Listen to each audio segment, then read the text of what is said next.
오늘 말씀을 전해주실 설동민 목사님과 또 두 자녀를 이렇게 가지고 행복하게 사는 귀한 목사님의 가족입니다. 한번 인사할 때 격려의 박수 한번 하겠습니다. 인사. 네, 들어가십시오. 이제 은혜 받을 하나님의 말씀을 같이 보도록 하겠습니다. 은혜 받을 하나님의 말씀은 구약 성경 218쪽 민수기 14장입니다.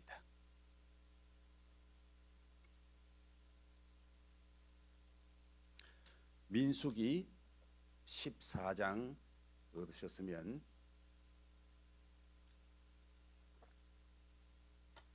4절 말씀부터 10절까지 한 절씩 교독하겠습니다. 이에 서로 말하되 우리가 한 지휘관을 세우고 애굽으로 돌아가자 하매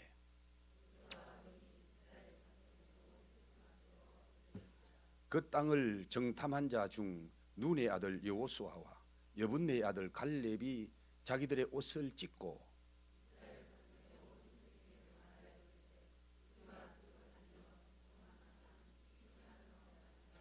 여호와께서 우리를 기뻐하시면 우리를 그 땅으로 인도하여 들이시고 그 땅을 우리에게 주시리라. 이는 과연 젖과 꿀이 흐르는 땅이니라.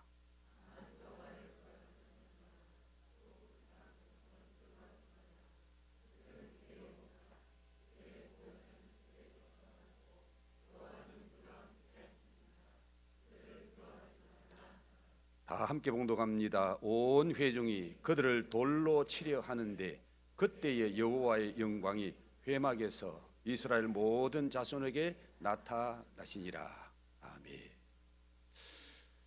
우리 설 목사님 간략하게 잠깐 소개하겠습니다. 우리 설 목사님은 서울 대방역 가까이 있는 대길교회라고 아주 은혜롭고 또 건강한 그런 교회를 지금 한 15년째 같이 섬기고 있는데 그 교회 원로 목사님 제가 좀 잘 압니다.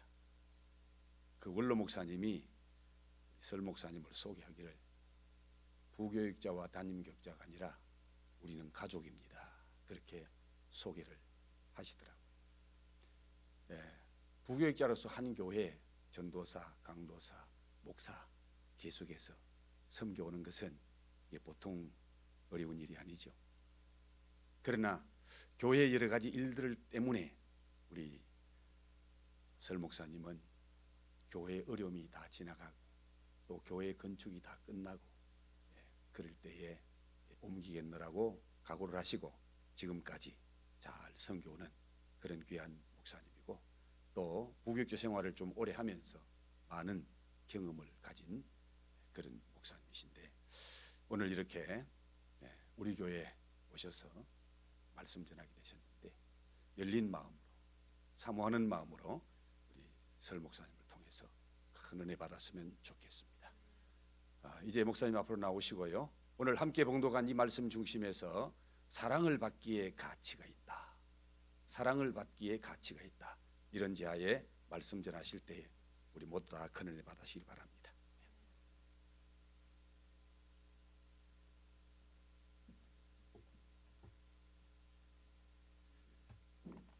진심으로 환영해 주셔서 너무너무 감사합니다. 처음 온 교회인데요. 그렇게 낯설지는 않고 반갑고 너무너무 감사합니다. 제가 봤을 때 아직 우리 송 목사님 은퇴하시기에는 굉장히 젊으신 것 같습니다. 더 오래 이제 엘림교회를 섬기시고 또 세워나가야 될 그런 책임이 있으시지 않을까라는 생각을 가지게 되는데요. 이렇게 오후에 많이 오셔서 함께 말씀을 나누게 돼서 너무너무 감사를 드립니다. 여러분, 사람은 누구나 마음속에 두 가지의 이 두 마리의 개를 키운다고 합니다. 이 두 마리의 개에게는요 붙여진 이름이 있는데 첫 번째 개의 이름은 이 선입견이고요. 또 하나는 편견이라고 하는 개입니다. 그런데 이런 선입견과 편견이란 이 두 마리의 개를 쫓아버릴 수 있는 특별한 개가 한 마리 있습니다. 이 개의 이름은 조금 긴데요. 백문이 불여일견이라고 하는 개입니다. 이 말 100번 듣는 것보다 한 번 보는 것이 낫다라는 이런 뜻을 가지고 있습니다. 여러분, 사람들은 자신이 원하든 원하지 않든 간에 여러 선입견과 편견을 가지고 그렇게 살아갑니다. 예를 들면요, 이 혈액형에 대한 선입견이 사람들에게 있습니다. 저 사람 왜 저렇게 소심하지? 그럼 그 사람의 혈액형은 뭐라고 여러분 생각하십니까? A형. A형은 소심하다. 그럼 B형은 이기적이다. O형은 외형적이다. AB형은 바보 아니면 천재다. 여러분, A형은요 절대 소심하지 않습니다. 제가 더 이상 제 혈액형에 대해서 말씀을 드리지 않겠지만, 여러분, 이런 혈액형별로 이 성격 분류는 사실 과학적인 어떤 신빙성이나 특별한 그런 근거는 전혀 없는 이야기죠. 이런 것이 일종의 선입견이라고 생각이 되어집니다. 또 이런 편견도 있는 것 같습니다. 첫사랑은 절대로 이루어지지 않는다라는 편견. 저는 첫사랑 이루어졌습니다. 코미디언은 집에서도 웃길 것이라는 편견. 곱슬머리는 고집이 셀 것이라는 그런 편견. 그리고 목사님은 집에서 절대로 화를 내지 않을 것이라는 편견.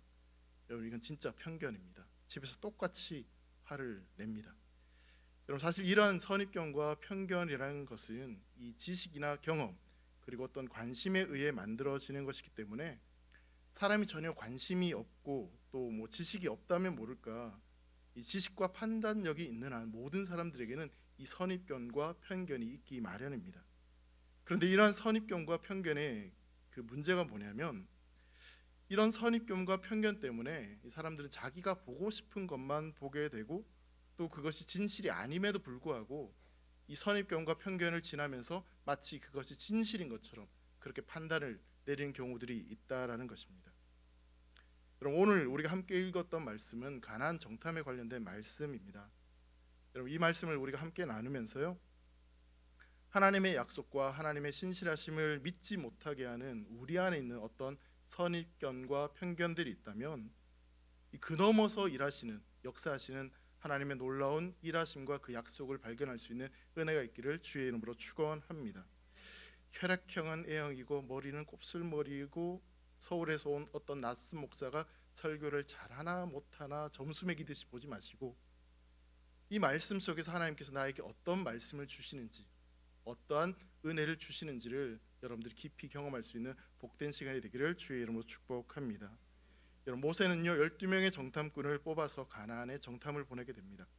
이 가나안을 정탐하기 위해서 보낸 이 12명의 사람들은 이스라엘 각 지파를 대표하는, 그래도 나름대로 그 지파 가운데 굉장히 뛰어난 능력 있는 그런 사람들 중에 한 사람들이었습니다. 당시 200만 명의 이스라엘 백성들이 있었다고 본다면 12명의 정탐꾼들은 분명 남들보다 뛰어나고 능력도 있고 지혜롭고 또 안목도 굉장히 뛰어난 그런 사람이라고 볼 수 있다라는 것이죠.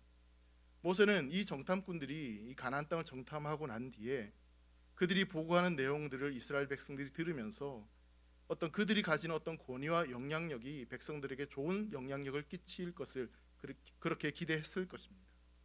따라서 이들이 말하고 있는 보고하는 내용들은 이스라엘 전체 백성들에게 있어서 굉장히 중요하고 또 의미 있는 보고의 내용이 될 것이라고 생각을 했던 거죠. 40일 동안 이 정탐꾼들은 가나안 땅을 정탐을 하게 됩니다. 그리고 나서 이 모세와 아론 그리고 모든 회중들 앞에서 자신들이 보고 경험한 것들에 대해서 보고를 하게 되죠. 정말 그들이 가나안 땅에 들어가서 본 그 땅은 정말 하나님이 약속하신 말씀처럼 젖과 꿀이 흐르는 땅이었습니다. 어느 하나 하나님 말씀하신 것과는 다른 것이 없는 똑같이 정말 좋은 땅, 젖과 꿀이 흐르는 약속의 땅이었습니다. 이들은 가나안 땅을 그렇게 살피면서 그 가나안 땅의 풍성함도 보았지만, 근데 또 한 가지 그들이 보고 경험한 것이 있었습니다. 그것은 바로 그 땅에 거주하는 사람들이 누구인지를 보게 된 것이죠. 바로 가나안 땅에 살고 있었던 네피림의 후손이었던 키가 크고 거인이라고 불렸던 아낙 자손들이 그 땅에 거주하고 있다는 것을 발견하게 됩니다. 여러분, 한번 생각을 해보시죠. 그렇다면 왜 그렇게 젖과 꿀이 흐르는 그 땅에 아낙 자손, 키가 크고 장대하고 거인이라고 불리던 그 사람들이 그 땅에 거주하고 있었을까요? 여러분, 제일 좋은 땅은 힘이 약한 사람이 차지해야 할까요? 아니면 힘이 강한 사람이 차지할까요? 감사합니다. 힘이 강한 사람이 그 땅을 당연히 차지할 것입니다. 즉 아낙 자손이 그 땅을 차지하고 그 땅에 거주했다는 것은 그만큼 가나안에서 그 땅은 굉장히 좋은 땅이었다는 것을 보여주고 있는 것이라고 이야기할 수 있습니다. 자, 그런데요, 나중에 이제 성경을 좀 보게 되면 이 아낙 자손들이 아무리 키고 아무리 기골이 장대하다 할지라도 힘이 있다 할지라도요, 그 아낙 자손이 80이 다 된 이 갈렙, 노인 갈렙에 의해서 다 쫓겨나게 됩니다. 그러니까 하나님께서 하시면 아무리 크고 아무리 강대해도 다 쫓겨날 수밖에 없다는 것을 그렇게 성경은 우리에게 말씀하고 있는 것이죠. 하지만 당시에 이 아낙 자손들은 주변의 많은 지역 사람들에게 너무나 공포스럽고 너무나 두려운 존재였습니다. 그래서 여호수아와 갈렙을 제외한 10명의 정탐꾼들은 이 강대하고 크고 강한 아낙 자손을 바라보니 우리 이스라엘 민족들은 또한 우리는 너무나 보잘것없다라고 생각을 하게 됩니다. 자, 그런데요, 이 10명의 정탐꾼들의 생각과는 달리 이 가나안의 자손들은 실제로 어떤 생각을 했는지 성경은 이렇게 이야기를 하는 장면이 있습니다. 여호수아의 말씀을 보면 이스라엘 백성들이 가나안 땅에 들어온다는 그런 소식을 듣고 오히려 가나안의 왕들과 백성들이 두려워하면서 이렇게 표현한 말씀이 있어요. 여호수아 2장 11절 말씀 보면요, 우리가 듣자 곧 마음이 녹았고 너희로 말미암아 사람이 정신을 잃었나니라고 말씀합니다. 그러니까 마음이 녹았고 정신이 잃을 정도로 오히려 가나안 백성들이 이스라엘 백성들과 이스라엘 백성들이 믿는 하나님을 두려워했다라고 성경은 말씀하고 있는 것이죠. 자, 그런데도 불구하고 이스라엘 백성들은 또한 이 정탐꾼들은 가나안 땅에 들어가기도 전에, 전쟁도 해보기 전에 우리는 이미 저들에게는 상대가 안 된다라고 생각을 하고 우린 저 땅에 들어갈 수 없다라고 생각을 하고 있는 것이죠. 여러분, 이스라엘 백성들은 출애굽을 하는 그 과정 속에서 또 지금까지 이 광야에 지나오는 그 모든 과정 속에서 하나님의 놀라운 기적을 경험했습니다. 여러분, 하나님께서 이스라엘 백성들을 출애굽시키지 않으셨다면 이스라엘 백성들은 지금 이 광야까지 도착할 수 없었을 것입니다. 이스라엘 백성들은 하나님께서 행하셨던 10가지의 재앙을 직접 보고 경험했습니다. 또한 홍해가 갈라지는 것조차 그들은 경험하였고 직접 그들이 그 홍해를 건넜습니다. 또한 매일 아침마다 하늘에서 내려오는 만나를 먹고 그리고 반석에서 물이 터져 나오고 하늘에서 메추라기가 쏟아지는 그런 놀라운 기적을 이들은 경험하였습니다.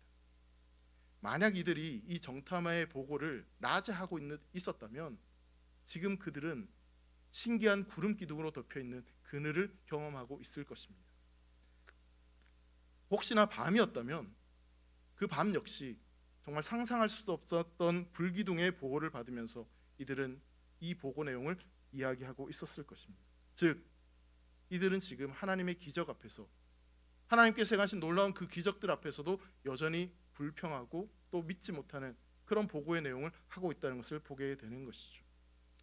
여러분, 그렇다면 10명의 정탐꾼들은 왜 하나님이 약속하신 땅을 차지하지 못한다라고 그렇게 지금 이야기하고 있는 것이겠습니까? 기적을 보지 못한 데서 생겨난 것이 아닙니다. 기적은 있었습니다. 기적을 그들은 스스로 경험했습니다. 기적을 보았지만 하나님의 살아계심을 온전히 신뢰하지 못하였고 하나님의 약속보다 자신들의 판단, 자신들의 생각을 더 신뢰했기 때문에 이들은 그 땅에 들어갈 수 없다라고 지금 말하고 있는 것이죠. 여러분, 객관적인 전력만 본다면 이스라엘에게는 훈련된 병거도 없고 전쟁할 수 있는 마차도 없습니다. 그들은 그냥 광야를 거치고 지나온 오합지졸에 불과할 뿐입니다. 또한 이스라엘 백성들은 가나안의 지형에 대해서 사실 제대로 알지 못합니다. 무슨 말이냐면 가나안 사람들은 전쟁하기에 어디가 유리한지 어디가 계곡인지 그 지형에 대해서 너무나 잘 알고 있습니다. 하지만 이스라엘 백성들은 어디에 진을 쳐야 되는지 어디에 숨어 있어야 되는지 그런 지형 지물에 대해서도 전혀 알지 못한 상황이죠. 이런 여러 가지 생각들을 해보니 그리고 그 땅에 거주한 아낙 자손들을 보니 도저히 우리는 그 땅을 차지할 수 없다.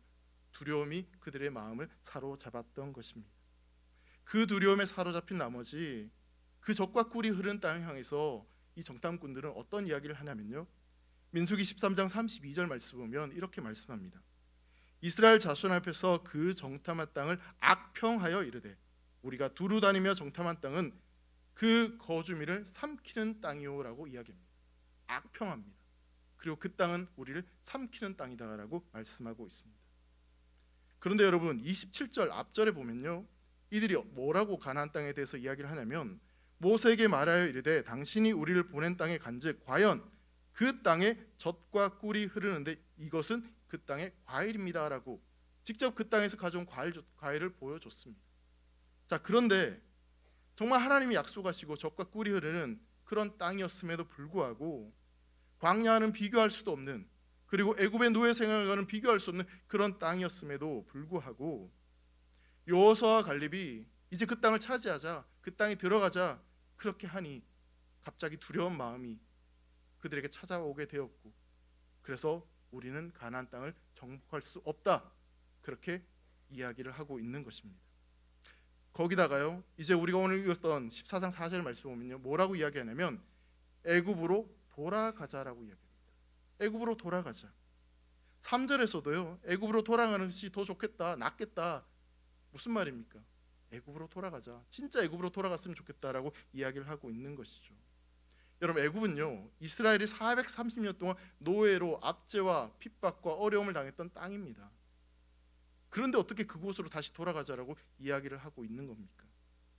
뿐만 아니라요, 10절의 말씀에 가서 보면 가나안 땅을 우리가 정복하자고 외치는 여호수아와 갈렙을 돌로 쳐 죽이려고 했습니다. 하나님의 약속을 붙잡고 믿음으로 약속의 땅으로 나아가자고 하는 여호수아와 갈렙을 돌로 쳐 죽이려고 했어요. 그래도 나름 이스라엘 백성들 가운데 믿음도 있고 능력도 있고 지혜도 있고 나름 뛰어난 사람들이라고 이렇게 뽑아놓은 12명의 정탐꾼들, 그 중에 10명의 정탐꾼들이 왜 이렇게 하나님께 주신 약속과 그 말씀을 붙잡지 못하고 그 땅을 차지할 수 없다라고 두려움에 떨고 있는 것일까요? 여러분, 이스라엘 백성들은요, 애굽의 총리였던 요셉이 죽은 이후에 애굽에 430년 동안 노예 생활을 했습니다. 온갖 굳은 일을 하면서 비인간적인 대우를 받으며 노예로 그 땅에 머물렀죠. 여러분, 고대 애굽 사회에서 노예라는 신분은 사실 인간으로 대접을 받지 못하는 존재입니다. 그냥 전쟁에서 획득한 전리품, 어떤 물건과 똑같은 존재였습니다. 여러분, 물건을 집어 던지면 여러분 양심의 가책을 느끼십니까? 안 느끼십니까? 한번 해보시겠어요? 옆에 사람을 때리면 양심의 가책을 느낄까요? 아니면 물건을 집어 던지면 양심의 가책을 느낄까요? 사람을 때리면 안 그런 사람도 있긴 있겠지만, 여러분, 사람이나 어떤 생명이 있는 것에 우리가 해를 가하면 양심의 가책을 느끼지만 어떤 물건에 대해서는 그런 마음이 전혀 들지 않습니다. 똑같았어요. 이스라엘 백성들이 그런 취급을 받았습니다. 430년 동안 그런 학대와 그런 어려움을 당하다 보니 이스라엘 백성들은 그냥 자기들은 노예다라는 생각을 가지고 살아왔습니다. 계속 그래 학대당하고 비인간적인 대우를 받으니 그렇게 대접받는 것이 당연하다라고 그렇게 받아들이는 거죠. 자, 그런데 여러분, 그런 노예 생활보다 훨씬 더 무서운 것이 있습니다. 그것은 바로 노예 근성입니다. 그냥 남이 시키는 대로 살아야 하는, 그러니까 나는 과거에도 노예였고 지금도 노예고 앞으로도 노예일 것이다 라는 생각입니다. 노예에서 해방되었음에도 불구하고 여전히 나는 노예고 또 앞으로도 노예고 그렇게 살아갈 것이다 라고 생각을 하는 것이죠. 출애굽 사건으로 인해서 이스라엘 백성들에겐 자유와 해방이 주어졌습니다.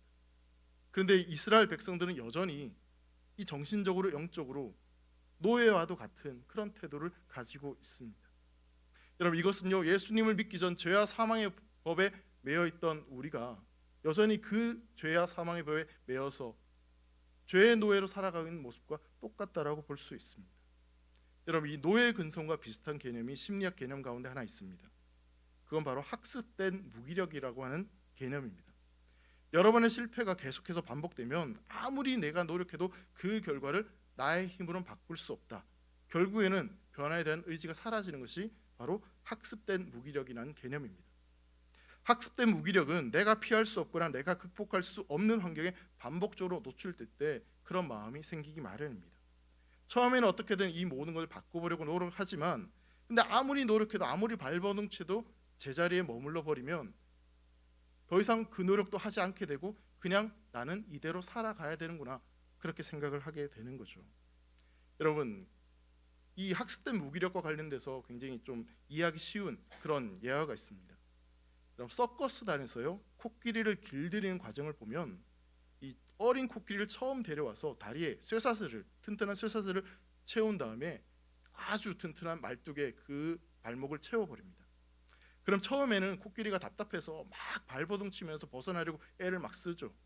그런데 그 말뚝과 그 철근이 쇠줄이 얼마나 튼튼한지 아무리 코끼리가 발버둥 쳐도 벗어나지를 못합니다. 근데 발버둥 치면 코끼리가 칠수록 그 발에는 상처가 나고 피가 나고 아픔이 느껴지겠죠. 그러다 처음에는 발버둥 치다가 그 다음에는 계속해서 아무리 발버둥 쳐도 아무리 움직여도 벗어날 수 없구나라고 생각해서 나중에 코끼리가 다 자란 뒤에는 결국은 그냥 가는 줄을 메어놔도 나는 이 줄을 벗어날 수 없구나 생각해서 더 이상 발버둥 치지 않는다라는 것이죠. 여러분, 이스라엘 백성들이 더 이상 노예가 아니었음에도 불구하고 너무나 오랫동안 그런 노예 생활을 한 나머지 그들은 무기력에 빠져버린 것입니다. 그래서 애굽으로 돌아간다는 것이 말이 안 되는 이야기임에도 불구하고 다시 애굽으로 돌아가는 것이 지금 이 광야보다 저 안악자손이 있는 그 땅에 들어가는 것보다 훨씬 더 행복하고 훨씬 좋겠다라고 생각을 하는 것이죠. 여러분, 이스라엘 백성들이 참 어리석어 보이십니까? 그런데요, 지금 이 땅을 이 시대를 살아가고 있는 우리도 그런 삶을 살아갈 수 있다라는 것입니다. 예수님 믿고 그리고 신앙생활하고 이렇게 믿음으로 살아가는 이 삶이 너무나 좋고 너무나 행복한데, 근데 어느 순간 내 인생에 고난이 찾아오고 광야 같은 시간이 찾아오면 그 순간 다시 세상으로 돌아가고 싶은 그런 마음이 우리에게 생길 수도 있다는 것이죠. 너무나 견고하고 너무나 큰 안악자손을 만나게 되면 차라리 그냥 예수님 믿기 전에 그냥 세상에서 살던 그때가 그리워질 때가 있다라는 것입니다. 사랑하는 성도 여러분, 하나님은 우리를 죄와 사망의 법에서 해방하셨습니다.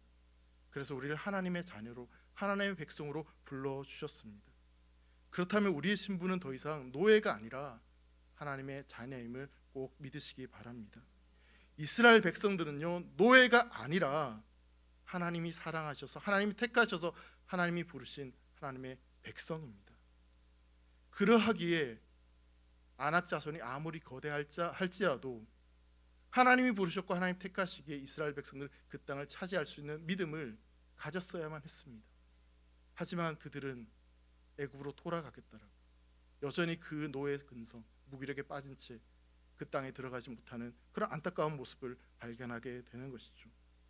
그리고 또 하나 발견할 수 있는 것은요, 여러분, 여호수아와 갈렙이 그렇다면 무엇을 의지했는지, 열매의 정탐꾼은 그렇게 노예 근성에 빠져서 무기력에 빠져서 들어가지 못한다라고 이야기했다면, 그렇다면 여호수아와 갈렙은 어떻게 해서 그 땅에 들어갈 수 있다라고 이야기를 했는지를 한번 생각해 보려고 합니다. 여호수아와 갈렙은 상황을 의지하는 것이 아니라 바로 하나님의 약속을 붙잡았기 때문에 그 땅에 들어갈 수 있다라고 선포하고 있습니다. 민수기 14장 8절 말씀을 보면요, 여호와께서 우리를 기뻐하시면 우리를 그 땅으로 인도하여 들이시고 그 땅을 우리에게 주시리라. 이는 과연 젖과 꿀이 흐르는 땅이니라 라고 말씀합니다. 여호수아와 갈렙은 하나님께서 약속하신 가나안 땅은 진짜 젖과 꿀이 흐르는 아름다운 땅이라고 말씀합니다. 그리고 여호와께서 우리를 기뻐하시면 그 땅을 우리에게 주실 것이라고 선포하고 있습니다. 여러분, 여호수아와 갈렙의 말과 이 다른 10명의 정탐꾼의 말을 비교해 보면요, 굉장히 큰 차이점을 하나 발견하게 됩니다. 4절 말씀에 10명의 정탐꾼은 이렇게 말을 하고 있죠. 우리가 지휘관을 세우고 이렇게 이야기합니다. 여러분, 이 문장에서 주어는요, 우리가입니다. 우리가. 반면에 여호수아와 갈렙은 그 땅을 정복하자 할 때 이렇게 이야기합니다. 8절 말씀에 여호와께서 우리를 기뻐하시면 그 땅을 우리에게 주시리라 이렇게 이야기합니다. 이 말씀의 주어는요, 여호와께서입니다. 이게 가장 큰 차이입니다. 우리가 하면 그 땅 못 차지하는 게 맞습니다. 하지만 여호와께서 주시면 그 땅을 차지할 수 있는 것임을 믿으시기 바랍니다. 여러분, 한 명의 어떤 조각가가요, 망치와 정으로 열심히 대리석을 막 쪼아가며 작품을 만들고 있었습니다. 어떤 아이가 그 모습이 너무나 신기해가지고 무슨 작품을 만드는지 유심히 지켜보았습니다. 얼마간의 시간이 지나고 난 뒤에 이 대리석 가운데 갑자기 사자 모양의 멋진 작품이 만들어졌어요. 이것을 본 아이는 감탄하면서 조각가에게 이런 질문을 합니다. 아저씨, 저 대리석 속에 사자가 들어있는 것을 아저씨는 어떻게 하셨어요? 라고 이야기합니다. 이 조각가가 대답하기를, 사실은 돌 속에 사자가 있었던 것이 아니라 내 마음속에 사자가 들어 있었기 때문에 이 사자 작품이 나올 수 있었단다라고 이야기했어요. 여러분, 사람 마음속에 사자가 새겨져 있으면 사자란 작품이 나오고요, 장미가 새겨져 있으면 장미란 작품이 나옵니다. 그런데 그 사람의 마음속에 하나님이 심겨져 있으면, 믿음이 있으면 모든 것이 하나님의 것, 하나님이 만드신 것이 나올 줄 믿습니다. 12명의 정탐꾼, 이들은 모두 똑같은 것을 보았습니다. 같은 곳에 갔고, 같은 사람을 만났고, 같은 시간을 보냈고, 같은 것을 똑같이 경험했습니다. 그런데 이들은 다른 결론을 지금 내리고 있습니다. 다른 말을 하고 있어요. 우리는 메뚜기 같다. 우리는 저 땅 차지할 수 없다. 또 다른 한편에서는 아니다. 저 땅은 우리의 먹이다. 우리의 밥이다. 우리가 지휘관을 세워 애굽으로 돌아가자. 또 반대편에서는 여호와가 우리를 기뻐하시면 우린 그 땅을 차지할 수 있다. 그럼 어떻게 해서 이런 상반된 결과가 나왔겠습니까? 여호수아와 갈렙이 이 10명의 정탐꾼과 다른 것은 딱 한 가지밖에 없었습니다. 이 두 사람에게는요, 하나님을 믿는 믿음, 하나님의 말씀을 붙잡는 그 믿음이 이들에겐 있었기에 다른 결정, 다른 선택을 할 수 있었던 것입니다. 믿음이 없는 사람은 항상 자기 자신을 주어로 이야기를 합니다. 내가 보기에 이거 힘든 거야. 못해. 어떻게? 하지만 믿음의 사람은 하나님을 주어로 말을 하죠. 믿음이 있으면 일하시는 하나님을 보게 될 것이고, 믿음이 없으면 내 문제가 더 크게 보일 것입니다. 엘림교회 모든 성도님들의 가슴 속에 우리 주님께서 주시는 믿음이 더 커지기를 주의 이름으로 축원합니다. 그래서 살아계신 하나님의 그 놀라우심, 그 크고 위대하신 하나님을 바라볼 수 있는 은혜가 있기를 주의 이름으로 축복합니다. 여호수아와 갈렙은 10명의 정탐꾼과 똑같은 것을 보았음에도 불구하고 이들이 믿음으로 바라보니 이들이 이야기하는 말씀을 보십시오. 여호와께서 기뻐하시면, 하나님이 함께 하시면, 하나님이 약속하시면 문제나 상황이 보이는 것이 아니라 그 문제보다 크신 하나님만 보이는 겁니다. 그러니 당연히 그 땅을 차지할 수 있을 것이고 정복할 수 있다라고 선포할 수 있는 것이겠죠. 이스라엘 백성들이 지금 광야에 있는 이유는요, 하나님이 가나안 땅을 주시겠다고 약속하셨고 그들을 인도하셨기 때문에 이들이 이 광야 가운데 있는 겁니다. 하나님이 이들을 지금 여기까지 인도하셨습니다. 어려운 환경이 나타나고 힘든 일이 생기면 하나님이 그 약속을 취소하거나 내가 힘드니 다시 돌아가. 여러분, 하나님 그렇게 말씀하시는 분이 아닙니다. 그 어떤 것도 그 누구도 하나님의 약속을 막을 수 없음을 꼭 믿으시기를 주의 이름으로 축원합니다. 여호수아와 갈렙도요, 우리와 똑같은 사람입니다. 왜 두렵지 않았겠습니까? 거대한 아낙 자손을 보고 무서운 마음이 분명 있었을 것입니다. 하지만 여호수아와 갈렙은 하나님을 믿고 그 약속을 붙잡았습니다. 그래서 이들은 이렇게 선포합니다. 9절 말씀입니다. 다만 여호와를 거역하지 말라. 또 그 땅 백성을 두려워하지 말라. 그들은 우리의 먹이라. 그들의 보호자는 떠났고 여호와는 우리와 함께 하시느니라. 그들을 두려워하지 말라. 여러분, 여호수아와 갈렙의 믿음은 하나님께서 적과 꿀이 흐르는 땅을 반드시 주신다고 약속하신 그 약속을 믿는 믿음이었습니다. 하나님의 말씀은 선포되면 반드시 이루어진다는 믿음이었습니다. 하나님이 가나안으로 가라 하셨다면 천하의 그 누구도 막을 수 없다는 그 믿음이 바로 여호수아와 갈렙의 믿음이었습니다. 그리고 그 가나안 땅은 결코 혼자 가는 것이 아니라 하나님이 함께 가시고, 그리고 하나님이 앞서 가셔서 이미 그 전쟁에 승리케 하시는 것을 믿는 그 믿음이었습니다. 여러분, 문제가 아무리 어려워도요, 그 문제를 아는 사람은 그 문제가 쉽습니다. 바다에 파도가 있는 것은 문제가 되지 않습니다. 배의 크기가 문제가 될 뿐이죠. 여러분, 배가 작으면 작은 파도에도 배는 뒤집힙니다. 그러나 배가 크면요, 바다의 파도가 아무리 크게 일어도 큰 배는 그 파도를 가르고 목적지로 갈 수 있습니다. 우리의 믿음도 마찬가지입니다. 엘림교회 모든 성도님들의 믿음이 그렇게 더욱더 커지기를 주의 이름으로 축원합니다. 그 믿음이 있었기 때문에 여호수아와 갈렙은 그 땅을 차지할 수 있다라고 지금 말씀하고 있는 것이죠. 때는 우리가 살아가는 인생 가운데 우리가 처한 상황이 가나안의 안악자손 같고 그 문제가 거인처럼 느껴질 때가 있습니다. 그 앞에 서는 그 순간 너무나 무기력하고 나는 이 문제를 해결할 수 없다라고 느껴지는 순간들도 분명 있습니다. 그렇지만 그 순간 하나님의 약속의 말씀을 붙잡으시고 바다에도 길을 내시고 산을 옮기기도 하시고 반석에 물을 나게 하시는 그 살아계신 하나님을 바라볼 수 있기를 주의 이름으로 축원합니다. 여러분, 벌은요 물을 마시고 꿀을 만들어내죠. 그런데 여러분, 뱀은요 물을 마시고 독을 만들어냅니다. 우리가 어떤 환경을 만나서 무엇을 신뢰하고 나가느냐에 따라서 여러분, 우리가 처한 그 환경은요, 그 광야는 우리에게 꿀이 될 수도 있고 독이 될 수도 있습니다. 현실을 신뢰하면, 상황만 바라보면 그건 우리에게 독이 될 수 있습니다. 하지만 하나님을 신뢰하며 하나님의 말씀을 붙잡으면 그것은 우리에게 꿀이 될 것입니다. 하나님의 자녀된 우리가 하나님의 약속이 아니라 상황을 바라보는 것은요, 하나님에 대한 믿음이 아니라 불신앙입니다. 여러분, 이것을 기억하시면서 믿음은 하나님의 약속을 신뢰하는 것임을 꼭 기억하시기를 주의 이름으로 축원합니다. 우리가 가진 믿음은요, 당기면 당길수록 약해지는 고무줄이 아닙니다. 우리의 믿음은 사용하면 사용할수록 강해집니다. 상황을 의지하지 않고 하나님의 약속을 신뢰하면 거기에서 또 힘이 납니다. 그래서 또 다시 신뢰할 수 있고 또 힘을 얻게 되고 또 신뢰하고 또 힘을 얻게 되고 계속 그렇게 신뢰하고 힘을 얻는 과정을 통해서 우리의 믿음은 단단한 근육질이 되어가는 것이죠. 성도 여러분, 어떤 상황에서도 하나님의 인도하심을 따라 걸어가면서 하나님의 약속을 붙잡고 믿음으로 나아가는 저와 여러분 되시기를 간절히 소망합니다. 여러분, 10명의 정탐꾼 애굽으로 다시 돌아가자라고 이야기했죠. 하나님의 약속이 있음에도 불구하고 위축되고 또 미래에 대한 그 어떤 소망도 가지 못한 채 포기하려고만 했습니다. 오늘날에도 많은 사람들이요, 이 광야 같은 세상 속에서 도대체 어디로 가야 될지 또 어떻게 살아가야 될지 방황하며 그렇게 안타까운 인생을 살아가는 사람들이 있습니다. 앞서 말씀드린 대로 우리는 이미 죄와 사망의 법에서 해방된 하나님의 자녀입니다. 예수 그리스도 그 십자가의 보혈로 말미암아 우리는 해방된 하나님의 자녀입니다.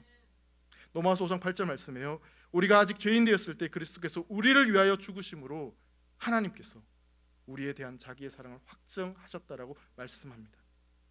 하나님께서 우리를 얼마나 사랑하셨는지 십자가에 죽으시기까지 우리를 사랑하셨다라고, 그리고 그 십자가에서 우리에 대한 사랑을 확정하셨다라고 말씀하고 있습니다. 따라서 우리는 방황하는 인생이 아니라 이제는 어디로 가야 될지 분명한 목적지가 있는 인생임을 믿으시기 바랍니다. 여러분, 어떤 것은요, 가치가 있기 때문에 사랑을 받는 것들이 있습니다. 멋진 외모를 가진 연예인들, 우리 엘림교회 성도님들은 집에 가서 참 많이 사랑을 받으실 것 같아요. 아멘. 어떤 뛰어난 실력을 가진 어떤 운동선수들, 아니면 아름다운 보석, 이거는 그냥 아름다우니까, 좋아 보이니까 그대로 가치가 있는 겁니다. 근데 하나님의 원리는요, 반대입니다. 하나님의 나라에서는 사랑을 받기 때문에 가치가 있는 겁니다. 하나님의 사랑을 받기 때문에 여러분 가치 있고 귀한 존재임을 믿으시기 바랍니다. 저희 집 둘째 아이는 5살입니다. 이 둘째 아이가 잠자기 전에 꼭 찾는 베개가 하나 있습니다. 너무너무 소중하게 여겨서 절대로 버릴 수가 없어요. 저와 집사람은 그 베개를 어느 순간 버려야 되겠다고 지금 작정하고 있는데 너무너무 오래돼가지고 색도 바랬고 헤어져서 이 어디에도 쓸데없는, 집에 놔두면 그냥 쓰레기 같은 그런 느낌이 나는 조그마한 베개가 하나 있습니다. 근데요, 저희 아이가 그 베개를 너무너무 좋아해서 잠자기 전에는 무조건 그 베개가 자기 잠자리 놓여 있어야 됩니다. 너무너무 소중한 거예요. 어느 날 그 베개가 사라졌습니다. 온 집안을 뒤져도 그 베개를 찾지를 못해가지고 여러분, 그날 밤에요, 저희가 잠을 못 잤습니다. 베개 찾아내라고 울고불고 난리가 치는데 처음에는 너무 화가 나가지고 이 베개가 도대체 뭔데, 딴 베개 줄 테니까 자라고 소리를 고래고래 질러도 그 베개가 필요하다는 거예요. 여러분, 하나님께서 여러분들 그렇게 사랑하십니다. 다른 그 어떤 것보다 나를 그렇게 사랑하세요. 다른 걸 원하는 게 아니라 나를 원하세요. 나를 그만큼 사랑하셔서 내가 은혜 받지 않으면, 내가 하나님께 나아오지 않으면 견디지 못하시는 분이 바로 우리 하나님이십니다. 우린 사랑받을 만한 자격이 없는 사람들이죠. 약속의 땅에 들어갈 아무런 공로가 없는 자들입니다. 그러니까 엘림교회 말씀을 전하면서 준비하면서 이렇게 오는 그 과정 속에서도 계속 제 안에 드는 마음은 아무런 자격이 없는 사람을 하나님께서 이렇게 세워주신 것이 너무나 감사했습니다. 특별히 목회자로 하나님께서 불러오신 것이 너무나 감사할 수밖에 없었습니다. 제가 잘나고 특별해서 저는 그런 거 하나 없습니다. 단지 그냥 저희 집사람이 저를 사랑해 주는 것만으로 감사하며 사는 인생이 접니다. 그 누구도 알아주지 않는 그런 보잘것없는 인생임에도 불구하고 하나님이 택하셔서 불러주셔서 그렇게 사명을 주시고 그 길을 걸어가게 하여 주셨던 것이죠. 사랑하는 성도 여러분, 저뿐만 아니라 여러분도 동일한 그런 하나님의 사랑을 받는 귀한 존재임을 꼭 믿으시기 바랍니다. 여러분, 얼마나 소중한지요. 예수님은 십자가에 자기의 목숨을 내어주시면서까지 우리를 택하셨고 우리를 부르셨습니다. 우리를 부르셔서 그 약속의 땅으로, 그 영원한 생명으로 함께 가자고 지금도 우리를 부르고 계십니다. 앞서 말씀드린 대로 여러분, 모든 사람들에게는 선입견과 편견이 있다라고 말씀을 드렸죠. 여러분, 그것을 이길 수 있는 유일한 길은 백문이 불여일견입니다. 예수님을 만나면 모든 문제가 해결될 줄 믿습니다. 예수님만 있으면 됩니다. 그 예수님을 바라보고 우리 주님께서 약속하신 그 땅으로, 그 삶으로 담대히 나아갈 수 있기를 주의 이름으로 축원합니다. 하나님께 기쁨이 되는 사람은요, 바로 여러분입니다. 하나님이 여러분들을 가장 기뻐하십니다. 하나님은 여러분들을 가장 위하십니다. 하나님은 약속하신 것을 반드시 지키시는 분이십니다.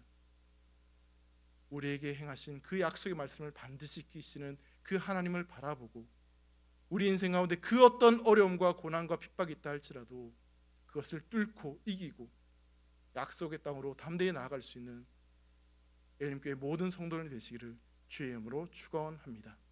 기도하겠습니다. 사랑하는 하나님 아버지, 감사합니다. 우리를 하나님의 자녀로 불러주시고 약속의 말씀을 허락해 주시니 감사합니다.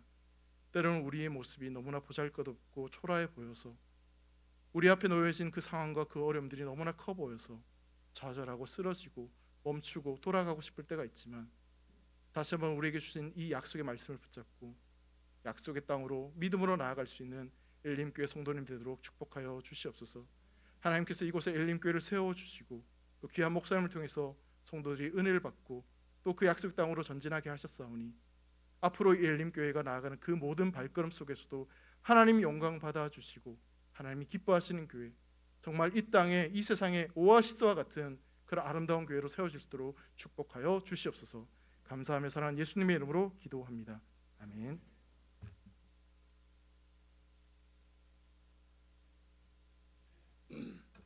말씀을 통해서 은혜 많이 받았죠? 네, 저도 은혜 많이 받았습니다. 말씀을 듣다가 보니까 언젠가 제가 이런 제목으로 설교했던 것이 생각나네요. 주어가 바뀌면 인생이 바뀐다. 제가 그런 지하에서 한번 설교한 적이 있는 것 같습니다. 어리석은 부자는 항상 주어가 자기였습니다. 내 영혼아, 먹고 마시고 즐기자. 내가 많이 거두어 놨다. 내 창고가 가득하다. 어리석은 부자는 항상 자기가 주어였는데, 바로 그 대문간에 살았던 거지 나사로는 주어가 하나님이었습니다. 하나님이 우리 엘림의 가족들, 여러분들의 주어도 우리 주님이 되시기를 축복합니다. 한번 옆에 분하고 오늘 말씀 들으셨으면 은혜 받았는데 한번 이렇게 서로 인사합시다. 당신은 사랑받기에 합당한 사람입니다. 한 번 더 할까요? 당신은 사랑받기에 합당한 사람입니다. 그래요. 네, 앞으로 계속해서 우리 하나님의 특별한 사랑을 받는 우리 모든 엘림교회 믿음의 가족이 되었으면 좋겠고, 또 오늘 귀한 말씀 전해주신 우리 설 목사님과 그 앞길에도 주님이 항상 함께 하시고 주님의 인도하심이 있는 그런 복된 삶이 되게 하실 줄 믿습니다. 한번 기도할게요. 좋으신 아버지 하나님, 오늘 귀하고 복된 날에 우리 하나님께서 귀히 서시려고 선지학교 보내셔서 훈련 잘 받게 하시고 또 규모 있는 교회, 좋은 교회에서 영적인 훈련도 잘 받게 하셔서 오늘까지 인도하신 하나님 앞에 감사드립니다. 사랑하는 귀한 목사님, 앞으로 더 하나님 능력장 중에 붙잡힌 바 되어서 하나님의 거룩한 일에 아름답고 복되게 쓰임 받는 목사님과 그 가족이 되게 주님 축복해 주시옵소서. 오늘 말씀을 통해서 은혜 받게 하시고 깨닫게 하시니 감사합니다. 그 말씀 우리 귓전을 스치고 지나가는 말씀이 아니고 우리의 신비에 새겨진 말씀이 되어서 환경을 붙잡지 않고 우리 하나님을 붙잡는 믿음의 사람들이 되게 하옵소서. 이제는 부활과 생명 되신 우리 주님 예수 그리스도의 은혜와 우리 아버지 하나님의 크고 놀라우신 사랑하심과 성령님의 감화하시고 감동하시며 위로 교통하심에 신령한 은사가 믿음으로 하나님을 의지하고 인생의 말의 주어가 하나님이 되셔서 그 하나님의 특별한 은혜와 사랑받기에 부족함이 없는 우리 엘림의 가족들이 되어 우리 엘림의 가족들의 삶이 하나님의 기쁨이 되고 하나님의 영광이 되게 하실 줄 믿습니다. 그렇게 은혜를 사모하는 우리 모든 믿음의 가족들 가정 위에 그리고 특별히 다음 세대 사랑하는 자녀들 위에 그리고 우리 설 목사님과 그 가족 위에 지금부터 영원토록 함께 있을지어다. 아멘.